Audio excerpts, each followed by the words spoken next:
Hi, and thank you for watching Missouri Viewpoints, the program dedicated to a civil and informed discussion of the political, economic, and social issues that affect us all. I'm Mike Ferguson, and we're coming to you from downtown Grandview and the Hard Bean Cafe. Today I'm joined by Jason Holsman. Jason represents the 45th District in the State House of Representatives, which covers part of South Kansas City and also covers part of Grandview. He is a Democrat, and he's serving his first term in the legislature. Jason, thank you for being here today. Thank you for having me. You bet. Now, you just finished your first session in the legislature. You're headed back into special session, which we'll talk about in a minute. Was it what you expected when you ran for office? You know, I get this question quite frequently. I taught government for 4 years in the inner city, Kansas City, and it certainly is nothing like the history books or the textbooks will say. There's a lot of compromise, a lot of negotiations. You don't always get what you want, but you know, you have an opportunity to reach across party lines, to work within your own party. There are a lot of personalities that go into it, and you really have to just kind of watch and listen and learn before you speak, and if you can do that, then you have an opportunity to be successful. Okay, now let's go back to the special session that's coming up here. It's been called. You're headed back here in just a few days as we record this. Give me an update on that. What are you going to be dealing with, and what are your goals for that special session? Well, we're headed back to special session because the Republican leadership in the House and the Senate failed to work out an adequate compromise on House Bill 327, which is an economic development bill, and the governor vetoed it, which is what sent us back into special session. He felt that the bill was too expensive. We have some sides that say that the programs we're taking out is the wrong programs. We have some sides that say that programs we're leaving in are the wrong programs. Therefore, we're going to have a debate about that and try to work out something that we feel is good for the Missouri citizens, and the governor will sign. Okay, now among the most controversial topics you dealt with this past session, of course, is health care. It's going to keep being a top issue. The reform laws are in place.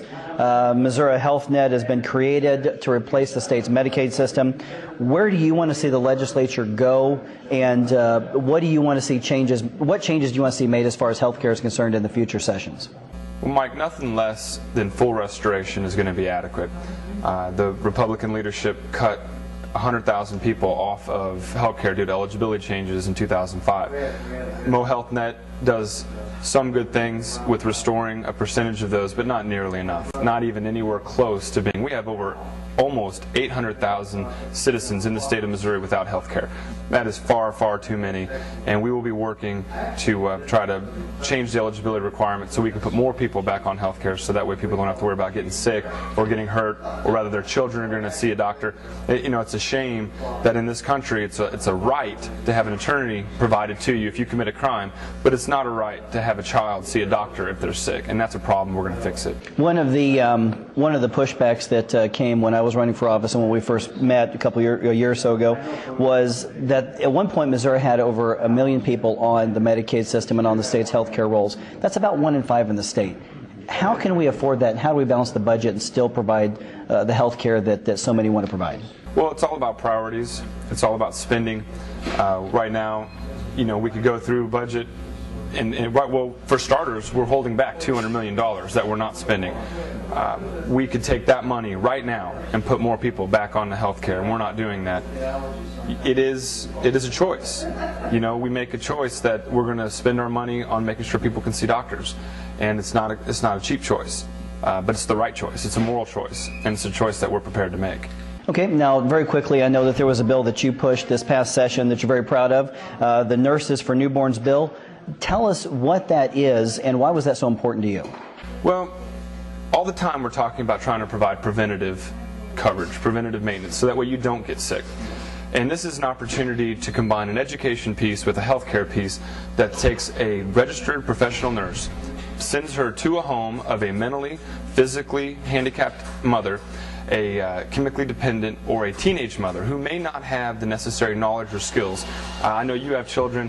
You remember what it was like the first time coming home with that newborn.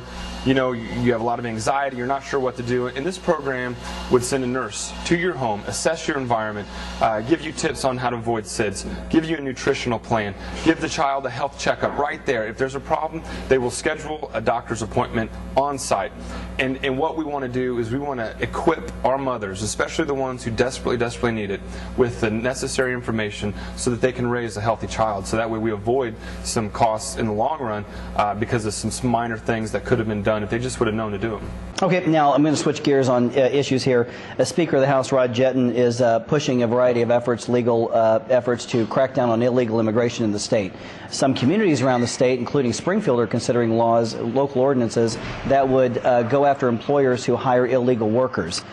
How do you view this issue, and what should the state's role be in this? America has a very rich history of providing opportunities for those seeking a better life. And there's ample evidence that those who seek a better life contribute to the prosperity of America.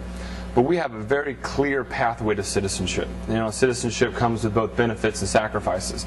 And if you want to partake in the benefits, then you have to go through the sacrifices. And part of that is becoming a citizen of this country.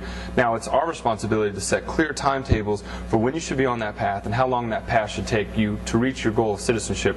And it's only fair to those who have chosen that path for us to make sure that those who do not choose it are returned to their home countries. Okay. Now, you've got a long flight coming up pretty soon here. You're going all the way to Israel? Yes. What are you going to be doing there? How do you hope this is going to benefit Missouri? Well, this is an opportunity. I've been selected as one of 12 elected officials across the country. There's another Missourian selected, but I'd let you ask him and let him inform who that is. But we're going to go to Israel. It is a energy conference / education seminar. So we're going to gather with Israelis, Palestinians, other elected officials, as I said, from the United States, and we're going to learn about how Israel does their energy policy. You know, they don't have the access to foreign oil like we do because of the different conflicts in the region. So they've been inventive, and they have put a lot in R&D. They have a lot of very good solar plants, and we're going to learn and go there and see it. And of course, the side note is that we get to be in Israel for a week or so to learn about the culture and the hot spots and the problems that they're facing from that issue. Why is research and development on alternative energy so important to Missouri? Well, we have a patriotic duty to become energy independent. Our security depends on it. Our economy depends on it. We need to create green-collar jobs. Every so often the economy has to shift focuses. You know, we had the railroad in the 1900s. We had the internet as recently as the 1990s. Now we need to find another vein. And as the American Congress had the wherewithal to make an investment in the highway system and, dumped huge sums of money into a project that people said, well, what good is it going to do?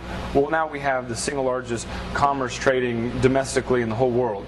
What I want to see is an investment in our energy future to create these green-collar jobs, so that way we can not only provide for our long-term energy solutions, but also create jobs in the process. Okay, now going to electoral politics, if we will, and we've got about a minute left.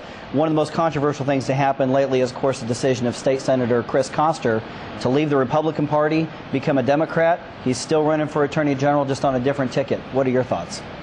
Well, I welcome Chris to the party. Anytime you have an opportunity to get the majority caucus chair of the Senate to switch sides, it says that we have a plan and their plan is not working. Otherwise, he would have stayed. I have a great deal of respect for Jeff Harris and Margaret Donnelly, the other two candidates in the AG race. I, sweat and fought and was in the trenches with them all session long. Chris has an opportunity to show us this next session if he is serious about the switch. If he is, then we owe it to him. Democrats a big tent party, and we want to see more people join, not less. All right. Hope you come back on the show. Thank you for being here. Thanks again to the Hard Bean Cafe for giving us a place to have this discussion. We'll see you next week.